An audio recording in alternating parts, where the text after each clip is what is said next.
In today's video, I'm going to teach you how to delete audio and remove sound from your videos in CapCut. Whether you're trying to create a silent background for text, swap out the original sound with music, or just get rid of unwanted noise, this process is really simple once you know where to look. First, make sure you have your video open in the CapCut editor. You should see your main workspace with the preview at the top and the timeline running along the bottom. On that timeline, locate the track that contains your video clip. This is usually the main track and will show a thumbnail of your footage. On the left side of that video track, you'll see a small volume or speaker icon. This icon controls the built-in audio that came with your video, like your camera's recorded sound.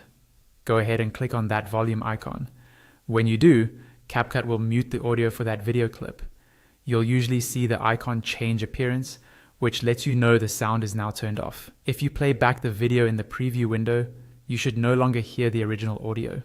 Muting this way is useful because it keeps the video clip itself exactly where it is on the timeline, but simply removes the sound. If you ever need the audio back later, you can click that same icon again to unmute it, so this step is easily reversible. Next, let's talk about removing any separate audio that you may have added. This could be a music track, a voiceover, or a sound effect that appears as its own audio strip on the timeline. Look along the bottom until you see the separate audio track. It's usually represented as a waveform or a colored bar underneath your main video. Click once on that audio clip to select it. You'll know it's selected when it's highlighted or outlined. With it selected, you have two ways to delete it. If you're on a keyboard, simply press the backspace key to remove the clip from your project.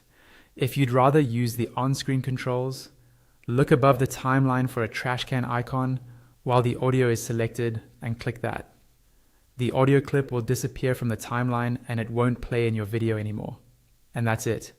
You've successfully muted the original sound from your video and removed any separate audio tracks in CapCut. Now you're ready to add new music, record a voiceover, or leave your video completely silent, depending on the style you're going for.